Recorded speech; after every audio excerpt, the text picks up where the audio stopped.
Welcome back to the channel, everyone. I wanted to check in with this week's weekly report from week 44. Most of the week has been filled with the live stream. Live stream showed up on Friday, and we've been kind of dissecting, the star agents have been dissecting the APK for 650. And there's it's quite a doozy. There's a lot of negative. There's a lot of talk of boycotts and save MMF and stuff like that. So we want to unpack a little bit of that. We'll talk about the changes that they made to CTPs and card changes. Talking about, kind of dissecting that a little bit more. I don't have the APK, so I don't want to go into full feed detail. I certainly can check it out on guys like Beast Mode and CTPs. They're kind of leading the charge on this. Forgo Nation, for whatever reason, didn't get the APK. Not sure why. He doesn't know why either, but he does talk about it a little bit as well. But you can find it kind of everywhere. Anywhere you look, Reddit, forums, everything has a lot of bad things to say about said premium card and CTP changes. So let's start at the top with CTPs. With CTPs, they essentially have this radiant form. The rage is not touched, but you'll see that there's forged and there's radiant CTPs of everything else except for rage and insight. And essentially what it is that you're taking a CTP and upgrading its value. But the caveat is that it requires the same CTP. So obviously the Star Agents accounts don't look like this. This is the APK account. But in order to do this, as you'll see, CTPs here is going to try and forge the CTP of energy, but he has to use another CTP of energy. That's terrible. Because I mean, good luck if you're a free-to-play, that's not going to happen, right? Like, that's just not possible. And well, it's possible, but it's not likely. But even if you're a whale, like, are you willing to give up a CTP of energy for with another CTP of energy just to flush it, just to roll the chance of it? And then when you do this whole reforging, you'll see that in order to get it, like, it's a percentage, right? This percentage, even if you fill out that entire row of mythic or of other CTPs, if you get all 7 of them in there, or all 6 of them in there, it's a 6%, it's a 7% chance to actually get it radiated. So that's this is like a terrible idea. There's no way you can. I think I was watching Beast Mode, and he was just flushing them away in order to get a better version of the CTP. But yeah, and granted, it is better, right? There's this yellow stat right here that, like, this was to increase all attack and defense by 25%. That's huge. It's massive. But again, who has the CTPs to do this? And who's willing to sacrifice one CTP for, a vastly better one, but for how many characters do we have in the game? How many?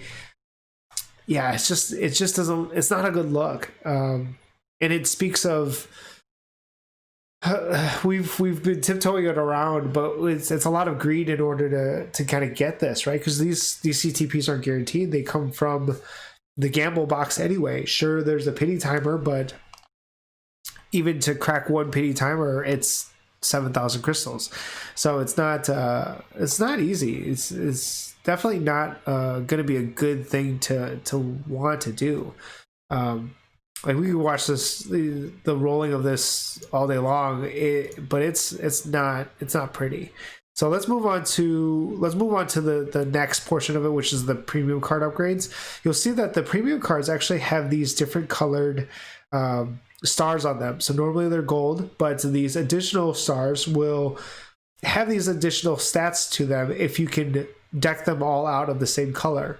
Now granted, the color is RNG, right? It can show up as red, blue, or green, but if you get 3 green ones, you have an increased chance of resistance by 4 or 5%, whatever it may be. You have a concentration increase, whatever that means, and then you have additional pierce damage, whatever that means, if you have the number of colors the same. But if if RNG screws you, which it probably will because it's RNG. If you have, there's 6 chances. So if you have, say, 2 colors of each set, you get none of these bonuses. More than likely, you're going to get a mix of them. Maybe 3 red and 2 blue and 4 or 1 green, and you'll get a concentration increase. But you can RNG roll this to, that's for later, but you can RNG roll that even further to get them all the same color, and that costs, you know, that costs quite a bit as well. There's this effect of rolling them so you can get them all consistent. Now the stat is actually RNG as well, so this additional stat can be changed differently. Sure, great, but you could still end up with shit stats like poison resistance.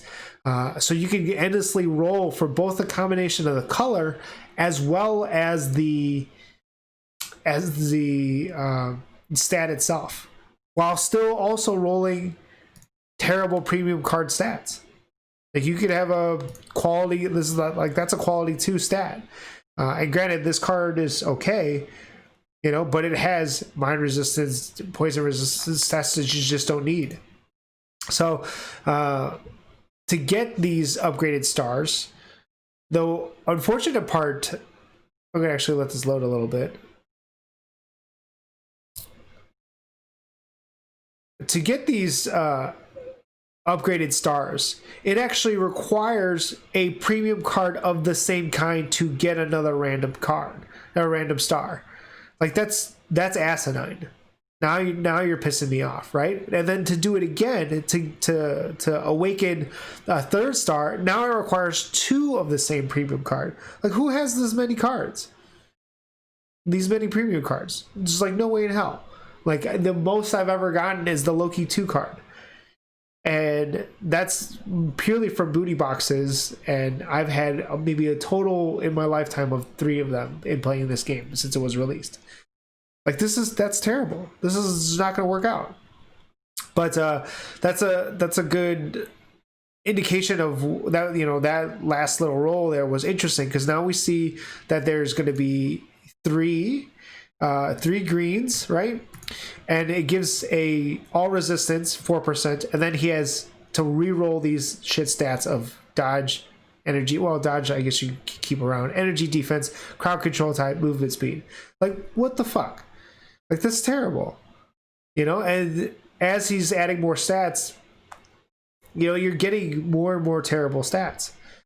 So as you know, you continue to roll this process, like you could flush a lot of money and a lot of premium cards just trying to get your ideal stat. I mean, it costs crystals every single time you do this, and obviously a new material, which we'll talk about because it shows up in the No War Boss. But I don't want to hark on this too much. I just, because you're gonna get it from everywhere. It's just not something that I would want in this game. It's a system that I can't partake in because I don't spend any money at all. But even if I did, even if I was a big blubbery whale, I don't think that even then you would want to do that anyway. Like to roll these, it requires a premium card. That's insane. I don't know. It's just not. I don't think it's fair. I don't think it's appropriate. Like this, it's entirely RNG based. I don't know. We got to move on. I could just talk about this all day because it's infuriating. That's what it is. Yeah, it's infuriating. I'm done. But let's move on to the stuff that we're seeing in the APK. So a lot of the Star Agents obviously took a lot of their initial videos to talk about just that CTP and those card changes because they are it's a blanket statement. Nobody wants them, right? Like it's not something that we want in game. But they did get a chance to talk about some of the uniforms that we are getting, and they're getting around to the new characters. But Venom in general, he looks good from what I've seen. But it's very, very difficult to judge the DPS because all of those stat cards, those CTP upgrades and the card changes are on everybody's account. So they need to unequip those accounts to actually see what the damage is like. But there's no way to get like regular normal cards that you would normally play with. So the damage is skewed. So everybody's been just really kind of doing skill preview, or just like Venom can walk into 99 Thanos and kill him with 2 minutes left because all of the stats are inflated. So it's very, very difficult to judge either way, like how a character is performing. Some interesting notes about Venom he does still keep his healing, so he's going to be a great World Boss support. But again, overall, very, very difficult to judge what his DPS is going to look like. So that's a little bit tougher to kind of have. Both Gwenom and Miles become sort of almost like support characters, I want to say, because they get the ability to essentially pass a buff or have buff to other characters that have the symbiote allies. Like this one, for example, this is the ability to pass. This is from Gwenom. The ability to pass all attack to all defense of 30%, all attack of 15%, and crit rate by 15% to any other ally with this tag. So it's kind of like Beast, where you do a roar or something like that, you pass the buff to the next player. It's somewhat counterintuitive because she's doing quite a bit of damage already. So maybe if you're trying to do a one shot or something like that, that becomes very, very interesting. But overall, she looks good on paper, looks fun to play, character model looks great. But yeah, this is the one kind of skill that I wanted to highlight on her. And the other, Miles becomes also kind of like a support character as well. If you'll remember, Miles has the supervillain tag, the additional 200% increased damage to supervillains. Well, this uniform costume, which isn't going to be available on the day that the release of the patch comes, he's probably going to be another, one of those one-off week ones. This one is a superhero increased damage now. You'll notice that he has the Absolute Carnage tag. So this is the look of Miles from Absolute Carnage. So it is an indication, and we'll talk about sort of where else we see the indication of Carnage coming. But yeah, he becomes essentially a support for supervillains or against superheroes. So those are the two stats I wanted to kind of point out. Again, damage is very, very difficult to judge because of where the cards for the stats are for the APK star agents. But in general, they look good. They have defense down. They have sort of the meta things that we're seeing, ABX, debuffs and stuff like that. So we're expecting them to do quite a bit. It's just very, very difficult to kind of see what these characters will do on normal accounts. So, but the other thing I wanted to talk about was Null. And Null as a world boss. Specifically, he looks to be very, very difficult, so you kind of need those CTP changes and those card stats in order to beat him.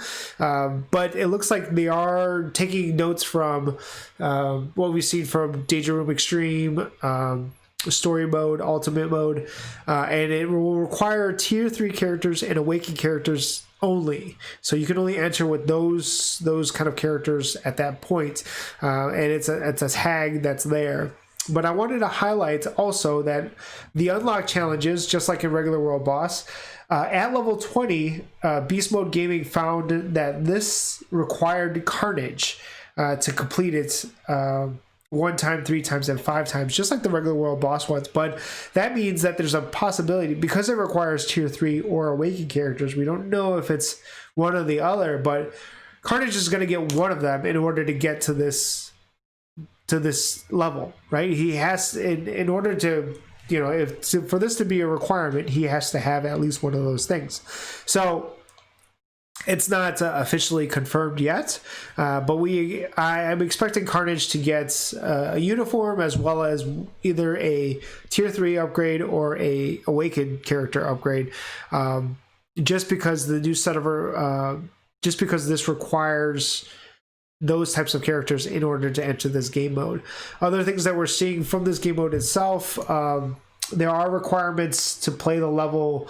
You'll see in some of the starting, what it requires, so to speak, the requirements here down at the bottom of this clip. There are increasing number of them as you go through the different levels of fights. As you like increase your battle level, you'll have things like mutant or superhero or villain, or maybe a leadership tag, or